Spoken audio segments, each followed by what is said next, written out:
एक गांव में एक हलवाई की दुकान थी। उस दुकान के मालिक का नाम गणपत राव था। वो कलेक्टर के ऑफिस के बाहर थी।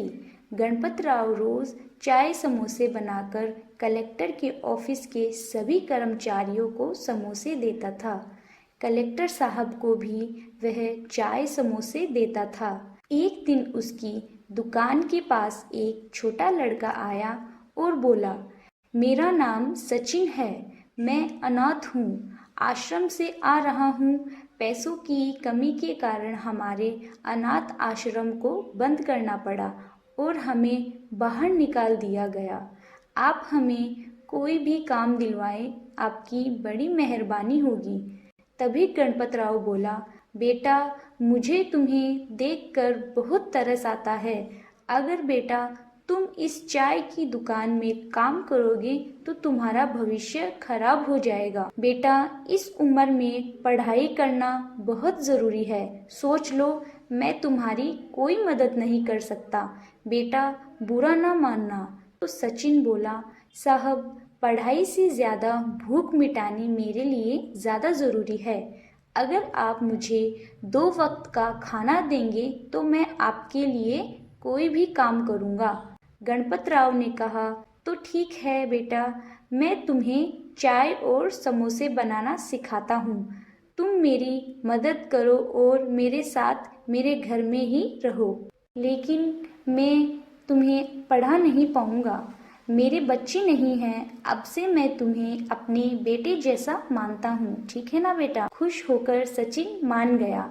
इस तरह सचिन गणपत राव की दुकान में हाथ बटाने लगा और जब गणपत राव चाय और समोसे बनाता तो कलेक्टर के ऑफिस में सभी कर्मचारियों को चाय समोसे देने लगा। कुछ ही दिनों में सचिन दुकान का सभी काम करने लगा था। वो रोज देखता था कि कैसे जब कलेक्टर ऑफिस आते थे तो सब खड़े होकर उन्हें सलाम करते थे और उनकी इज्जत करते थे।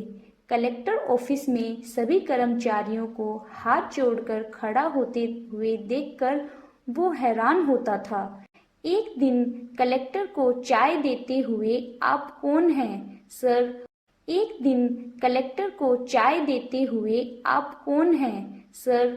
और यहाँ पर क्या करते हैं? सब आपके सामने यूं हाथ जोड़कर क्यों खड़े होते हैं सर? तभी कलेक्टर सर बोले, बेटा, मैं इस जिले का कलेक्टर हूँ, यानी इस सारे जिले का अधिकारी हूँ। जिले में जो कुछ होता है इसकी जिम्मेदारी मेरी है।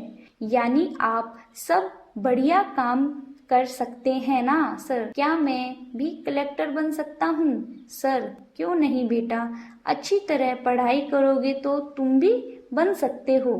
तुम कहाँ तक पढ़े हो और इस चाय की दुकान में काम क्यों करते हो? सचिन ने अपने बारे में सब कुछ बताया। बड़ी दुख की बात है, इतनी छोटी सी उम्र में तुमने इतनी तकलीफ उठाई है। अब से मैं तुम्हें पढ़ाऊंगा, ठीक है? अब से तुम उस चाय की दुकान में काम करना बंद कर दो। सर, अगर मैंने गणपत राव जी के पास काम करना छोड़ दिया तो उन्हें बहुत तकलीफ होगी। मैं काम करते करते पढ़ाई करूंगा सर, अगर आपको कोई एतराज ना हो तो। बेटा, मुझे तुम्हारी सोच पर गर्व है। बेटा, ऐसे ही करो, मैं तुम्हें पढ़ाऊंगा। इस तरह कलेक्टर अपने ऑफिस में ही उसे पढ़ाने लगा। कुछ दिनों में सचिन पढ़कर बड़ा हो गया। चाय समोसे बनाते समय जब भी उसे समय मिलता था उसी बीच वह पढ़ाई करता था। इसी तरह उसने प्राइवेट में ही डिग्री की पढ़ाई की और अच्छे नंबरों से पास हो गया। एक दिन कलेक्टर सर मिठाई की दुकान के पास आया तो गणपत राव ने उन्हें नमस्कार किया और कैसे हो? मैंने सुना था कि आप रिटायर हो चुके हैं। सब ठीक ठाक है ना सर? मेरा बेटा किसी काम से शहर गया है, वो होता तो अच्छा होता। क्या तुम्हें जानते हो तुम्हारा बेटा किस काम से गया है? जरा एक बार मुड़कर देखना। एक गाड़ी में से सूट वूट पहनकर सचिन उतरा। उसके चारों ओर पुलिस वाले थे और अधिकारी थे। सचिन को देखकर गांव वाले सब हैरान रह गए। सचिन ने आकर गणपतराव और कलेक्टर के पांव छुए। मैंने सबसे छिपाकर आईएएस का इम्तिहान लिखा और पास होकर मैं कलेक्टर बन गया। कलेक्टर सर गांव छोड़कर चले गए थे, पर आज तक वो मेरी मदद करते रहे पढ़ाई में।